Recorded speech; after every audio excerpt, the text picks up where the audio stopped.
आखिरकार वही हुआ जिसका डर था। ताइवान के साथ साथ जापान के ऊपर भी हमले कर रहा है चीन। आखिर मिसाइलों की बारिश क्यों हो रही है? पर इन सब के बीच डॉक्टर एस जयशंकर और ब्लिंकन को लेकर भी चर्चा बेहद गर्म हो रही है। जानेंगे क्या ताइवान मामले में भारत एंट्री लेगा। जियोपॉलिटिक्स में बहुत धमाल मचा हुआ है। आइए जानते हैं इन खबरों को विस्तार से। इस वक्त अगर हालात देखेंगे तो हालात ऐसे हैं कि ताइवान को 6 तरफ से चीन ने न सिर्फ घेर लिया है बल्कि यहाँ लगातार मिसाइलों की बारिश कर रहा है। और ये मिसाइलों की बारिश कैसे हो रही है, जैसे कि आप इस वीडियो में देख रहे हो। चीन एक तो अपने स्थल क्षेत्र से, वहीं दूसरा युद्धपोतों से मिसाइलों को दाग रहा है और ये मिसाइलें ताइवान के एयर स्पेस को पार करके दूसरी तरफ गिर रही हैं। इसके अलावा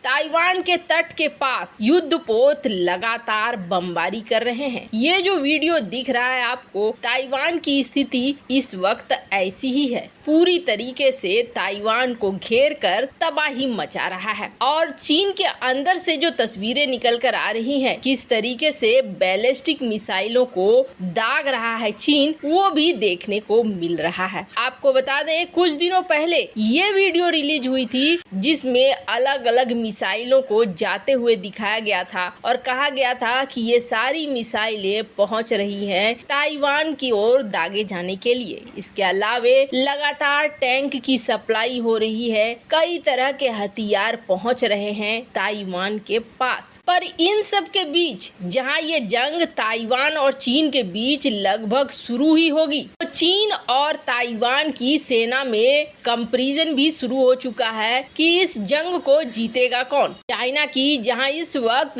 30,35,000 एक्टिव सेना है, तो वहीं ताइवान की मात्र 1,69,000 ग्राउंड फोर्स। चीन के पास 9,65,000 है तो ताइवान के पास 94,000। ये एक पूरी लिस्ट है दोनों की स्ट्रेंथ को लेकर। नेवी के मामले में, एयरफोर्स के मामले में, रिजर्व सेना के मामले में, यहाँ पर जो रिजर्व फोर्स के मामले में चाइना को मात दे रहा है ताइवान। टैंक वगैरह अगर इन लिस्ट को देखेंगे आप, तो इस लिस्ट के हिसाब से ताइवान के पास सिर्फ एक ही चीज बहुत ज्यादा है और वो है रिजर्व सेना। क्योंकि ताइवान ने अपने आम लोगों को भी पूरी तरीके से अलर्ट कर दिया है और सेना की ट्रेनिंग दे रखी है, इसलिए रिजर्व सेना यहाँ पर ज्यादा माना जाता है। और ये report the military balance IISS ने जारी की है। जहां इस तरीके से कंपैरिजन चल रहा है, तो वहीं अब बात हो रही है कि ताइवान के पास कौन कौन सी मिसाइलें हैं जो चीन को भेद सकती हैं।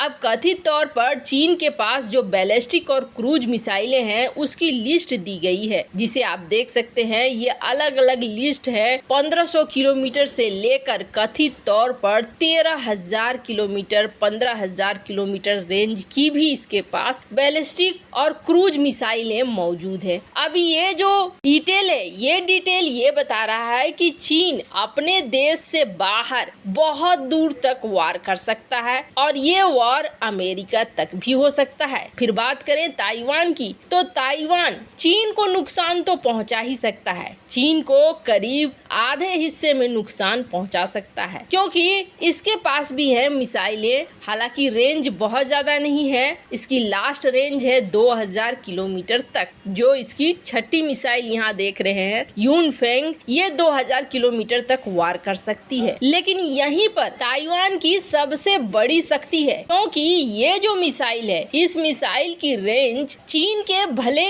आधे दूर तक आता है, लेकिन यही वो इलाका है जो चीन की जान है। यानी कि कहते हैं ना, जैसे तोते में जान बसता है किसी शैतान का, वैसे ही ये इलाका ही है जहाँ पर ज्यादा से ज्यादा लोग हैं, औद्योगिक क्षेत्र हैं। एक बार अगर ये सब कुछ तबाह हो गया तो चीन का सारा ही सारा बात तबाह हो जाएगा। पर फिलहाल ये लड़ाई ताइवान के साथ साथ जापान की तरफ भी बढ़ रही है। जापान की तरफ अब क्यों बढ़ रही है, तो जापान से तो पुरानी दुश्मनी है चीन की, और दरअसल अब जिनपिंग को ऐसा लग रहा है जैसे कि ये सारे कुछ करने के बाद अमेरिका ने हमें बेइज्जत किया, अब अमेरिका से हमें बदला लेना है। और अमेरिका से बदला लेने के लिए जापान की रक्षा के लिए कानूनन बाध्य है अमेरिका, क्योंकि 8 सितंबर 1951 को एक सुरक्षा संधि पर हस्ताक्षर किया था। अब इसके अनुसार 7th फ्लीट को बार बार भड़का रहा है चीन ये कह रहा है कि हम तो सिर्फ नौसैनिक अभ्यास कर रहे हैं,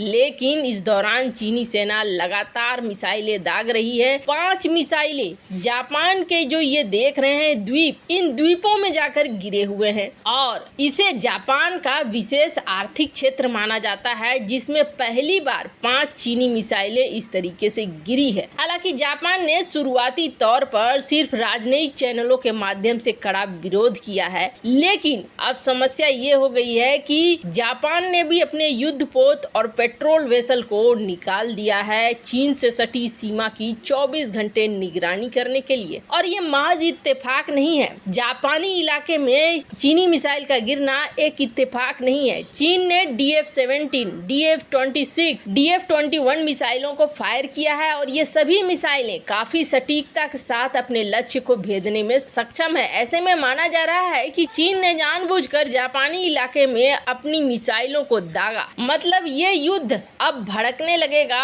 तो भड़केगा तो जापान तक जाएगा। अब ऐसा लग रहा है जैसे ये सिर्फ डराने वाली बात नहीं रह गई है और जिस तरीके से रूस यूक्रेन की लड़ाई हुई, वैसे ही अब यहाँ पर चीन ताइवान की लड़ाई होगी और इस लड़ाई में अब महत्वपूर्ण भूमिका होगी अमेरिका का। अमेरिका ने यहाँ आग तो लगाया, लेकिन कितना सपोर्ट करता है अमेरिका ताइवान को, ये देखना बेहद जरूरी होगा। पर इन सब के बीच में डॉक्टर एस जयशंकर और ब्लिंकन की ये तस्वीर हो रही है वायरल। दरअसल डॉक्टर एस जयशंकर और ब्लिंकन इस वक्त मिले हैं और मिलने के बाद जाहिर तौर पर ये जो मीटिंग हुई है, ये मीटिंग चीन ताइवान के इस समय जो हालात हुए हैं उस हालात को लेकर चर्चा पर भी है। हालांकि डॉक्टर एस जयशंकर और इनके जो मीटिंग है इसके बारे में जो सूचना दी गई उसमें ये कहा गया कि सिर्फ ताइवान नहीं बल्कि श्रीलंका, म्यांमार, कंबोडिया, ये सारी जो स्थिति यहाँ पर है आसियान देशों में, इस पर हमने बातचीत की है। लेकिन ये माना जा रहा है कि ये मीटिंग अब बेहद खास होगा, क्योंकि अमेरिका